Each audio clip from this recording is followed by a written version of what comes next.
Hello and welcome to this week's video. So today I am really excited because we're going to be going through all those early Agatha Christie books that were published in the UK by Pan Books. Now I absolutely love these. I've almost got the whole lot now, and today's video we're going to share that with you. So sit back, relax. Don't forget, do like and subscribe for my channel for more content like this in the future, and let's get to it.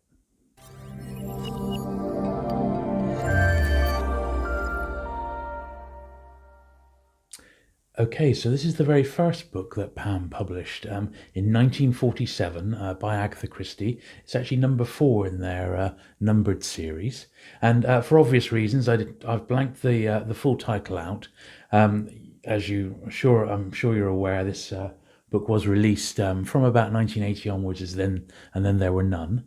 But I didn't want to exclude it because it is historic in the fact that this was the first Christie that Pan Books actually published. All right, so that's the first one there. And the second one, which came a few years later, was towards Zero. Now I've always got a bit of a soft spot for this one. In fact, I was actually in an adaptation of Towards Zero with Geraldine McEwen. Just as a background artist, I used to do a bit of extra work, and that was filmed fairly local to me. This was 1948, and a dedication to Robert Graves there. Yeah, I had a small part in it, and I almost took this copy along to get Geraldine McCulloch to actually sign it. I will drop a picture or a few photos of me on the set there. That was really good fun, that. Then we've got number 55 here. So these two were together, published simultaneously, and this is The Moving Finger. You can see this is a laminated one. Some of these early ones were laminated, some of them weren't. Almost for a moment thought I was signed. And this is 1948, so still this very early style. A lot of these early Pan books have got like a black design to them. Dumb Witness, this is number 82. Hercule Poirot Adventure. Now, I remember growing up, and these were my mum was a huge Agatha Christie fan, still is, in fact. Although she's read them all so many times, it's not. You almost remember the endings to them all. But that's when I first got into them when I was at school, and they were a mixture of Pan editions. These Pan ones, not these very early ones, but some later ones. Fontana was another publisher, the Collins Fontana editions, and obviously, of course, the Penguin ones. Here's the Pan first of Death on the Nile, another Poirot one, once again late 1940s. Now it's very interesting that Agatha Christie in paperback, obviously Collins were the hardback publishers, but in paperback she was published by Pan and Penguin at the same time. I guess she had such a library of titles that she thought both publishers could sort of do her better, although obviously, she was very friendly with Alan Lane, the creator of Penguin Books, and it was in fact on a trip back from Agatha Christie's house in Paynton that Alan Lane came up with the idea for Penguin Books, but we'll save that for the next video. So here's Pan Books number 100. So if you think 1, 2, 3, 4, 5, 6 books she's had published in the first 100 Pans. So that gives you an idea that A, that they were very popular, and B, they were trying to, get plenty of books published by her. This is 1952 for Pan Books number 100. Here we have The Hollow, another Hercule Poirot. This was the full novelization of that one.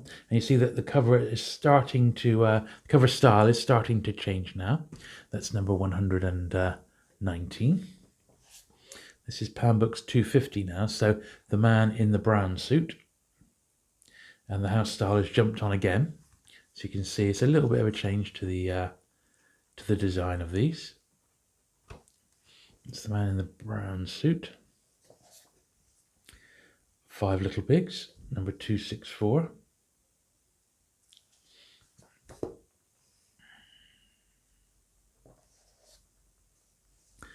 Sad Cypress. This one's interesting. It's got a little 2-shilling oversticker. So this would have been, possibly 1 and 6, and it's been repriced, this one.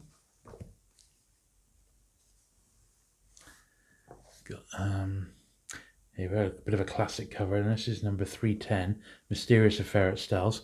Not the greatest of covers, that, but copies rather. Lovely cover, but not my my greatest copy by any means. But as I said, I do try and collect these in first pan edition. I've got reprints of some of the later books, but you know, these are the first ones. Some of them are really hard to get hold of. Another one here, Murder in the Mews. This is pan 303.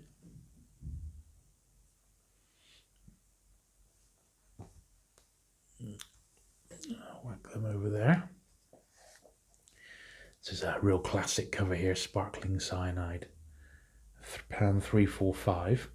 So the way Pan did their numbering, they did like number only series, which is what these are, up to number 434. Then there was Great Pans, and then there was Pan Giants, and the different series were simply based on the price of the book. So these early ones were the cheapest ones at 2 shillings each.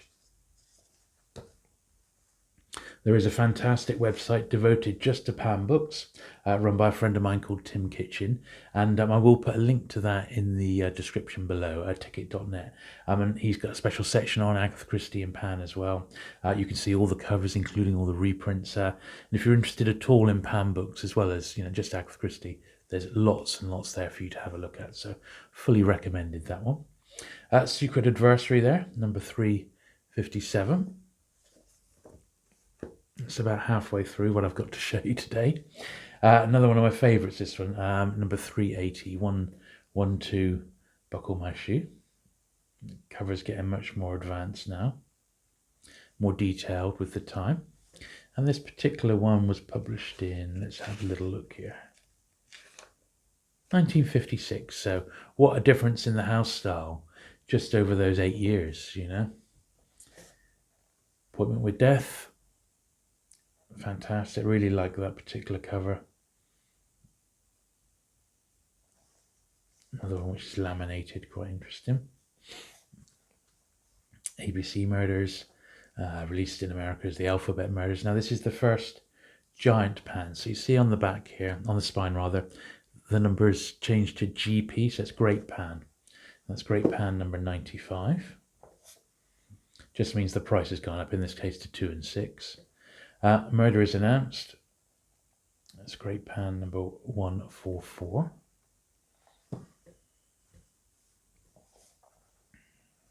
The Man in the Brown Suit. This is the first edition of that one, which was a nice PEF cover. Now, PEF, you see a tiny little signature down the bottom there, P-E-F-F. That's short for Sam Peffer. And he did a lot of Pan books from the early 50s upwards. I did get to meet the man back in the 90s, early 90s, at one of the London paperback shows. A really, really nice chap. Partners in Crimes. This is a later one now. We are going, let's just check the date on this because we are jumping quite a bit now. Yeah, 1962. So as you can see, a real change in the art style there.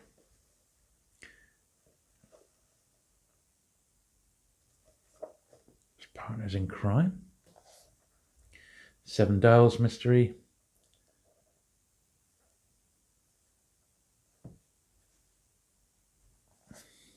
Oh, I love this one. Death Comes as the End. One of my favourites. This one with the Egyptian motifs here. Yeah, definitely a great one. That. Remember picking that one up. That's X213. I'm just going to give these a little bit more room here because we've got so many to show. And look how good they look on the spines here as well. A few more to go. So Death in the Clouds, X317. So this is another 60s one. And we are looking at this one in 1964 for that one.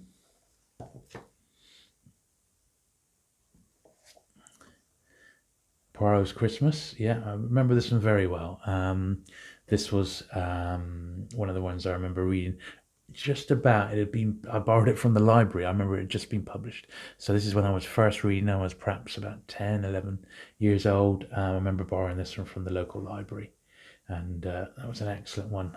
Hercule Poirot's Christmas. And then Why Didn't They Ask Evans, which is another early book which Pan finally got around to publishing. Yeah, first published 1934. Pan took 34 years, in fact, to publish it in 1968. So that's it for first edition Pan books. I do have others in my collection, but they're reprints. So I've actually got a few other bits and bobs to show you, which I think might be of interest. So the first thing is this. So this is actually a proof cover. So it's never been put on a book. You see, it's just the cover, and it would have been folded around like that. And this is a proof for The Secret Adversary. I can't really remember where I got this one from. It's got a couple of pinholes in, so I think it probably would have been put into like a bookshop window, possibly, like Coming Soon, something like that.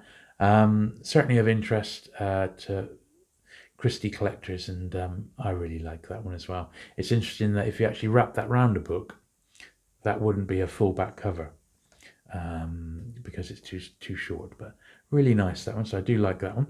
And the other thing I've got for fans of the artwork, there was a publisher in the 90s called Dunnschoo, and they released some Pan books, some Pan book jackets as greeting cards, and they did a selection of Agatha Christie's and a selection of Ian Fleming James Bond books, and I think I pretty much got them all. And these basically are they picked the absolute cream of the crop of Agatha Christie book jackets, and I'll just go through them. So you have the Hound of Death, 1-2 Buck on My Shoe, Appointment with Death, Mysterious Affair at Styles, Sparkling Cyanide, ABC Murders. Obviously they've scanned the originals and just touched them up to make them absolutely mint, and you just see what beautiful works of art these are. Secret of the Chimneys, Murder on the Links, Body in the Library, which is another very famous one, and finally N or M, and this one's actually been signed by cover artist Pef, just in silver at the top there. So not sure if you can pick that up very well on the camera, but when I did get to meet him, I got him to sign a few books, some digits, and as many Pans that I could get my hands on at the time, which he'd done the cover art for. I also had this picture. So so there you go. That's a look at the Pan Agatha Christie's in my collection. So that's it. I hope you enjoyed that look through those lovely Agatha Christie books as much as I did. Now, I do have a follow-up video planned, which will be Agatha Christie in Penguin books. Now, they started even earlier in Penguin in 1935, and my run runs up to about 1970. So that will be in a follow-up video, which will be coming soon. So don't forget, if you enjoyed this video, do give it a thumbs up and subscribe to my channel for more content like this. Don't forget, leave a comment below. What were your favourite Agatha Christie books, and which ones do you still enjoy reading today? So thank you very much for watching, and I'll see you soon. Bye.